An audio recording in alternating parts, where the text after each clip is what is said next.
아직 정해진 건 없지만 앞으로 시장 좀 어떻게 될 거라고 보십니까? 시장이 계속 오를 것 같아요. 선거가 아직 한 것도 아니고 결과가 나온 것도 아니지만 일단은 선거 전까지 당선되고 나서도 한참 걸리겠지. 나는 제일 걱정하는 게 지금 시스템에 지금 상황에서 제일 부동산 시장에 영향을 주는 거는 대출 규제라 생각하거든요. 그 대출 규제는 적극적으로 하지는 못할 거다. 왜냐하면 이제 2달 뒤면 끝나니까 그것이 다 이제 끝나니까 적극적으로 못할 거지만 그래도 내 생각에는 4월이나 5월에 대출 규제 이야기가 계속 나올 수 있다. 라고 생각하고 그리고 시장이 좀 주춤하다가 선거 결과에 따라서 심리가 좀 많이 움직이겠지만 어차피 7월 달 되면은 스트레스 DSR 할 거니까 계속 오르는 걸 본 사람들은 6월 달 전까지 살려고 노력을 많이 할 거다. 강남 상구에서 시작했던 바람이 이제 그 옆으로 계속 퍼질 거다. 지금도 그러고 있다 실제로. 그리고 대통령이 되고 난 다음에도 이제 다음에는 어떻게 될지는 정책이 나와봐야 알겠지만 그 정책이 나오고 스며드는 데까지 시간이 많이 걸릴 거다. 그리고 다 규제할 거라고 이야기하는데 당연히 규제가 나올 거지. 나오는데 규제는 문재인 때도 그랬고 이번에도 그렇고 다음에도 그러겠지만 앞으로도 그러겠지만 많이 올라야 규제가 나오는 거예요. 그렇잖아요. 안 그렇죠. 오르는데 규제를 하지 않을 거 아니에요. 많이 올라야 규제가 나오는 거예요. 민심을 달래기 위해서 규제가 나오는 거거든. 지금 강남 말고 네. 그리고 한강 주변 말고 오른 데가 있냐? 없다. 근데 뭐 다 서울 전체를 규제한다? 그거는 이제 그거는 내가 보기에는 그래서 이제 이야기하는 게 뭐 강남 4구 빼고 나머지 지역은 초청 지역이나 규제 지역으로 지정할 수 있고 거기가 또 계속 많이 오르면 뭐 세금에 대해서 손대려고 입법을 하고 이럴 수도 있겠지만 지금 솔직히 말해 전세가 뭐 지금 뭐 불나게 오르는 것도 아니고 아직까지 그렇잖아요. 그 집값이 뭐 너무 터져가고 노도강이 막 난리 난 것도 아니고 근데 이제 규제를 할 수는 없을 거고 당분간은 좀 눈치 보면서 스스스스 가지 않을까 올해까지는 그러면서 집값은 스스스스 오르지 않을까 강보합 정도? 그 정도로 예상합니다. 시장이 안 망가진다는 가정하에 스트롱 바이는 아니고 슈퍼 사이클은 자 10년짜리 슈퍼 사이클이라고 보면 네. 보통 처음에 3년 동안은 가격이 강보합을 유지하지 폭등하지 않거든요. 지금 그러고 있잖아요. 1.4% 아파트만 서울의 1.4% 아파트만 오르고 있지 서울의 1.4%도 아니지 그요 맞추는 이런 데는 많이 오르지도 않았지.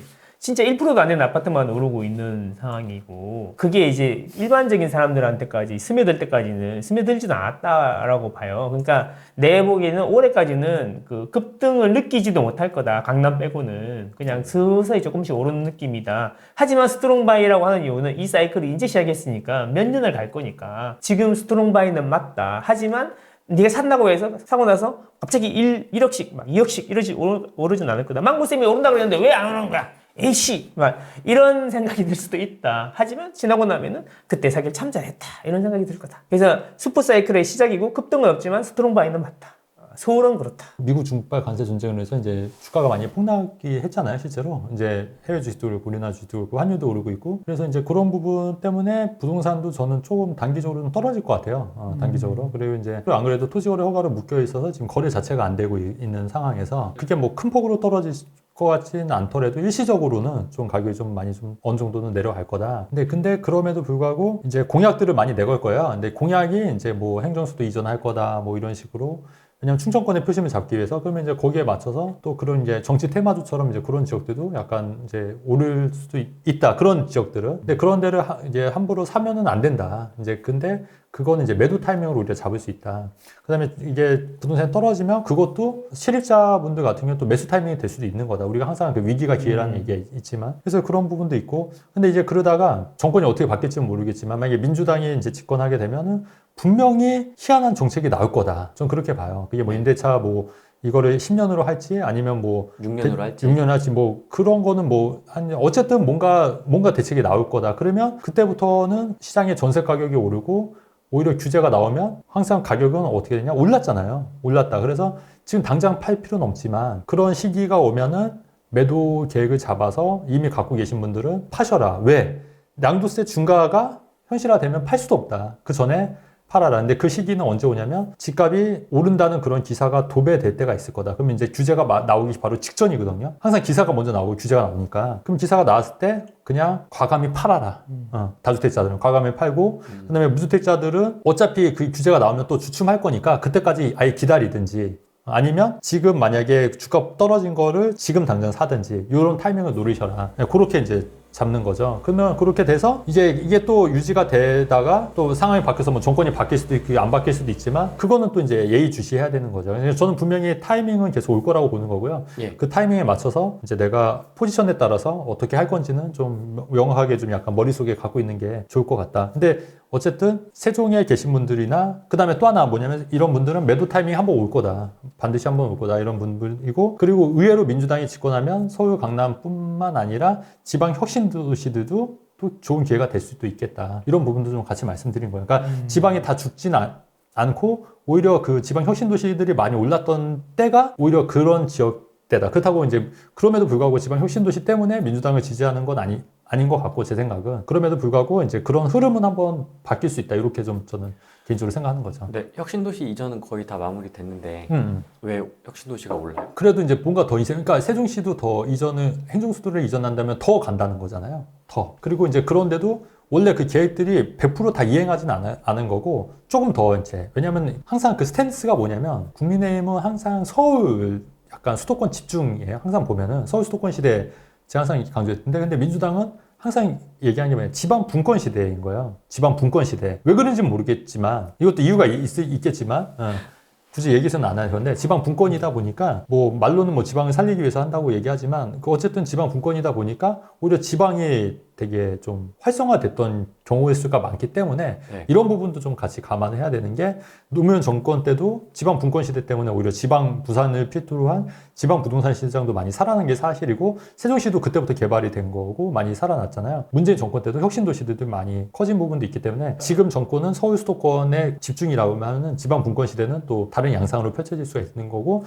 기업들도 많이 지방으로 이전하는데 인센티브를 많이 주려고 할 거예요. 그런 흐름은 좀 약간 눈여겨보시는 것도 괜찮을 것 같다는 생각이 드는 거죠. 망고쌤 지방 사요? 지방이 오를 때가 있겠죠. 지방이 중소도시는 사이클을 분석을 해보면 중소도시는 난이도가 상당히 높다라고 생각하거든요. 이게 오르는 게 내가 샀으면 2년은 돼야 팔잖아요. 네. 근데 2년 되기 전에 사이클이 꺼질 수도 있어. 근데 실제로도 그래. 그 상승 사이클이 2년 이상 되는 데가 별로 없어. 지방 중소도시는. 자, 그러면 그래서 잘 들어가는 건 좋은데 잘 나올 수 있다면 들어가도 된다라고 생각하는데 잘 나오기가 쉽지 않을 거다. 그래서 저는 고수의 영역이지 지방은 처음 부동산하고 돈 얼마 없는 사람들이 건들 만한 곳이 아니다 생각하는 주의고 특히나 앞으로도 정권이 바뀌더라도 나는 그 1주택 우대 정책은 계속될 거니까 맞아요. 지방에다가 집을 한두 개 사놨다가 오히려 이게 시장 사이클 잘못 타가지고 팔리지도 않는데 이거 족쇄 때문에 종부세라든지 취득세라든지 이런 것들이 매우 힘들어질 수 있다. 그렇게 생각하고요. 그래서 지방은 잘 봐야 된다. 그리고 지방이 또 공급이 또 많은 데가 많아요. 그래서 사이클이 짧은 거거든. 그런데 잘 해봐야 된다. 실수요자들이라면 나는 개인적으로 시간이 갈수록 서울로 모일 거니까 투자와 거주를 지방에 계시면 분리하는 것도 괜찮다라고 보고요. 광역시가 문제인데 광역시 같은 경우에도 이제 무차별적으로 오르는 사이클이 좀 길기 때문에 잘 들어갔다 나오면 되고 그 다음에 중요한 거는 지방 투자할 때 지난 사이클보다 이번 사이클이 더 위로 올라가느냐 이게 중요한 거잖아요. 한번 5억이다가 내려가서 다시 5억이 되는 게 아니고 7억이 돼야 기다리면 몇이 모이는 건데 네. 5억에서 떨어졌다가 다시 5억이 될 수도 있다는 거예요. 지방은 그 지수를 보면 그런 데가 되게 많아요. 그래서 그게 이유가 뭐냐면 지금 살고 있는 데보다 더 좋은 데가 자꾸 생기니까 그런 거거든요. 지방은 매우 어렵고 그 다음에 광역시가 문제인데 광역시 같은 경우에도 핵심 지역은 똑같다. 광역시도 그 안에 작은 생태계가 소우주가 있는 거다. 작은 서울이 있는 거다. 그래서 광역시 같은 경우에는 핵심지만 해야 된다라고 생각하는 거예요. 핵심지만 해야 된다. 그래서 제 생각은 뭐냐면 광역시 5대 광역시나 뭐 이런 데도 만약에 사게 된다면 제일 좋은 데만 사야 된다. 왜냐? 이제는 1주택 우대 정책을 가기 때문에 그 지방에서도 양극화가 서울보다 이미 더 심하고요. 사실 더 심해요. 왜냐하면 제일 좋은 데는 안 좋은 데 가격 차이가 엄청나게 나거든요. 근데 이게 더 심해질 거다. 인구가 적어질수록 양극화는 더 심해지는 거다. 모이는 대로 모이니까. 그래서 예전 2010년 이전 사이클에 했던 지방 투자 컨셉을 가지고 들어가서는 절대 안 된다. 가더라도 제일 좋은 것만 하고 와야 된다. 저는 이런 생각을 하고 그 다음에 지방분들이 서울을 되게 많이 사는 이유가 돈이 조금만 있어도 이제 생각을 하시는 거죠. 자기도 냉정하게 지방의 집보다 서울의 집이 더 많이 오르니까 어떤 분들은 지방에서는 그냥 전월세로 사시고 서울에다가 자산을 거주와 투자를 분리하는 그런 전략을 쓰시는 분들이 많거든요. 그런데 서울 사람들이 지방 가서 그런데 A급지도 아니고 B급, C급지를 싸다고 산다? 라는 거는 쉬운 선택은 아닌 것 같다. 제발 서울에 계시면 서울 근처에 계시면 서울 근처에 제일 먼저 자기 집 하나 마련하시고 그래도 돈이 남으면 지방을 생각해 볼 수는 있겠으나 아무거나 막 사서는 안 된다. 저는 그렇게 생각합니다. 맞아요. 저도 같은 생각인 게 이제 다주택으로 하게 되면 이제 나중에 이제 갈아타거나 할 때 걸리적거리는 게 문제가 그치. 있는 게 가장 큰 문제고 이제 내가 이제 서울에 이제 내 집 마련하고 나서 좀 더 여윳돈이 있다고 하면은 좀 소액을 투자하겠다고 하는 분들은 이런 관점도 좀 관심 있게 얘기 들으시면 어떨까 하는 측면에서 말씀드린 거지. 지금 뭐 무주택인데 제 지방부터 사고 이런 얘기는 아니에요. 그러니까 이제 돈이 정말 없거나 서울 수도권 도저히 살 수가 없거나 이런 분들은 이제 지방이라든가 근데 지방도 각양각색인 게 지금 인구가 계속 유입이 되는 지역들도 있어요 분명히 이제 그런 지역도 그리고 심지어 최근에도 가격이 떨어지지 않고 오른 지역도 있거든요. 근데 그런데도 조금 더 탄력을 받을 수 있다는 측면에서 말씀을 드리는 거지 무조건 뭐 제가 지방을 사라 이런 얘기는 아닌 거를 잘 아실 거예요. 제 예전부터 영상 보신 분들 맥락을 다 이해하실 것 같고 네. 그래서 이제 그런 분들한테 이제 이런 관점도 한번 생각해 보는 측면도 어떻겠냐는 측면에서 말씀드리는 거예요. 대기업 애기들이 함정에 안 빠졌으면 좋겠네요. 그럼요. 불쌍한 주생들을 구해야 될 텐데. 그렇죠. 근데 거기는 또 문제가 뭐냐면 또 워낙 그런 그 갭만 아직까지도 이 갭만 얘기하는 거니까 사실 서울 수도권에는 이렇게 갭 붙은 데가 없잖아요. 그러니까 그것도 되게 고리타분한 얘기죠. 이제는 이제 왜냐면 사실은 모든 사람들이 다 이렇게 알려진 전략이기 때문에 사실은 그건 의미가 없다. 지금은. 네. 근데 문제는 대기업 왜 이제 구성원 타겟이 이제 네. 영상을 보면 돈이 적은 사람 네. 뭐 이런 얘기잖아요. 저 월급 200만 원인데 집 살 수 있나요? 그치. 이런 질문에 대한 답 당연히 있다. 약간 이런 느낌이잖아. 그러니까 그 타겟들이 뭐냐면 그런 사람 이제 사회초년생 돈 이제 조금 모은 사람들이 월급 200, 300 받으면서 집을 살 수 있다는 꿈을 안고 네. 막상 가보면 네. 그런 고객들이 와 있으니까 그런 고객들한테 추천할 수 있는 게 뭐가 있겠어요? 그렇죠. 서울에 10억짜리를 추천하겠어요? 뭐 하겠어요? 그러면 어떡하겠어요? 결국에는 그 서울에서 진짜 이 아파트처럼 안 보이는 그런 것들을 사게 되거나 아니면 외곽으로 가서 캡 작은 거를 할 수밖에 없고 그래서 희망이라도 줘야 되고 임장을 보내야 되니까 그런 것들을 추천할 수밖에 없는 구조로 되어 있는 거지. 아니면 계속 임장만 누르려고 하는 거죠. 사지도 말고. 그렇죠. 그렇게 되는 거잖아요. 그러다 결국에는 이제 그 낚이기 쉬운 그게 딱 이게 한번 들어가면은 영원히 나올 수 없는 그런 트랩에 빠진 것처럼 계속 돌다가 보면 결국에는 그런 데를 살 수밖에 없는 구조로 되어 있다는 거죠. 그럼 두 분은 월급 230만 원 받는 청년이 찾아와서 저 어떻게 하면 좋을까요? 그럼 뭐라고 조언을 해주시겠어요? 열심히 저축하고 아끼고 하라고 이야기하고 싶죠. 그리고 만약에 진짜 사고 싶다면 국가에서 지원해주는 생애 제초주택자금 대출이라든지 아니면은 결혼이면 신혼부부 특공부터 해가지고 국가에서 해주는 게 많잖아요. 9억 이하, 6억 이하, 5억 이하 이런 거 해주는 거 많잖아요. 그런 걸 최대한 활용하라고 이야기해주고 싶습니다. 일단은 지금 당장 200이고 통장에 아무것도 없는데요. 그러면 뭐도 못해요. 무조건 아끼고 저축하고 모으고 그 와중에 공부해가지고 뭔가 자산을 가지려고 노력을 해야지 200, 300 있는데 집을 살 수 있는 게 좀 이상하죠. 네. 그렇지 않아요? 맞아요.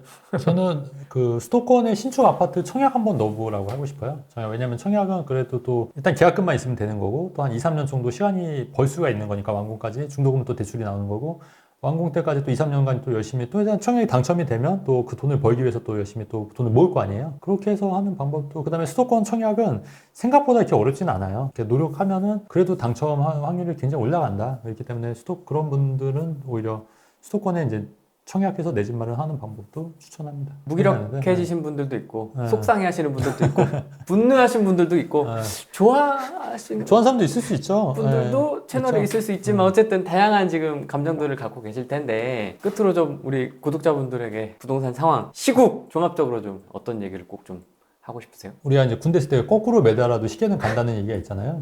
근데 뭐 거꾸로 매달아도 어쨌든 시간은 가는 건 맞으니까 이 또한 지나가리라 이런 얘기도 있잖아요. 그래서 뭐 아무리 힘들고 어려워도 또 지나가는 게 마련이고 또 해가 차면 기울듯이 또 어둠이 있으면 또 새벽도 오는 건 맞으니까 항상 또 안 좋은 것만 있을 수는 없는 거예요. 인생살이가 세옹지마라고 이게 좋은 일이라고 생각했는데 안 좋은 일이 될 수도 있는 거고 안 좋은 일이라고 생각했는데 또 좋은 일이 될 수 있는 거예요. 사실 모르는 거잖아요. 인생이라는 것 자체가. 이렇게 얘기하는 저도 언제 또 뭐 로또 당첨될 수도 있는 거지만 또 아니 이런 얘기는 안 할게요. 안 좋은 얘기는. 그러니까 뭐 안 좋은 사건에 연루될 수도 있는 거 사실 뭐 사람 일은 모르는 거니까. 예, 그렇기 때문에 항상 우리가 인생을 너무 우울하게 볼 필요도 없고 또 너무 낙관적으로 볼 필요도 없는 것 같고 그래서 그런 부분을 감안했을 때 그냥 제가 그냥 얘기하는 거는 일종의 하나의 시나리오 중에 하나에 대해서 이제 얘기를 하는 거고 이렇게 된다는 보장도 사실 없어요 사실. 그렇기 때문에 이런 부분에 대해서 그냥 인지하고 그냥 재미로 들으셨으면 좋겠다. 예, 그리고 다만 이제 이런 우려가 있으니 그에 대한 우려에 대해서는 조금 경각심을 가질 필요는 있지 않겠냐. 이런 측면에서 이제 말씀을 드리는 거기 때문에 그리고 이제 거기에 대해서 어떻게 대비를 해야 될까에 대해서 조금 생각하는 시간을 가졌으면 좋겠다. 그래서 항상 저는 또 희망은 언제라도 있지 않겠냐. 이런 게 좀 개인적인 생각이죠. 충분히 이해가 됐을까요? 네, 충분히 이해하셨을 네, 것 같습니다. 네. 근데 이제 거꾸로 매달아 놓기만 하면 되는데 네. 거꾸로 매달아 놓고 이제 발바닥을 때릴까봐 아프거든요. 장가갑니까? 소리는 쳐야죠 그래도 소리는. 소리는 질러야지 소리는. 그러고 있으면 그러면. 주위 사람들이 그만하라 하겠죠. 어. 그게 이게 상식적이지 않잖아. 워낙 상식적이지 않은 일들이 많이 벌어지긴 하니까. 그 상식이 다를 수도 있잖아. 뭐 그런다고 집이 빠질 것 같지는 않습니다. 하던 일을 계속 잘하면 될 것 같아요. 그리고 너무 많은 걸 기대하지도 말고 그랬으면 좋겠어요. 내가 나를 바꿀 수 있는 건 아니잖아요. 바꿀 수 있는 건 아니고 그러면 정치를 했겠죠. 자기가 바꿀 수 있는 거는 자기밖에 없다 생각하고 자기 자신한테다 투자를 더 많이 하고 열심히 하다 보면 좋은 일이 있지 않을까. 그런다고 집이 빠지지 않는다 라고 생각하고 나는 우리 국민들이 그래도 똑똑하다고 생각하고 뭔가 사리분별을 할 수 있는 분들이 더 많다 생각하기 때문에 곧 뭐가 진짜고 가짜인지 알게 될 거고 다음 세대들한테 좋은 나라를 좀 물려줬으면 좋겠다 이런 생각을 해봅니다. 물론 생각이 다를 수 있지만 부동산 측면에서 보면은 그런다고 빠지지 않을 거다. 시즌2가 될 가능성이 매우 높다. 안녕. 안녕. 안녕하지 못해요. 안녕.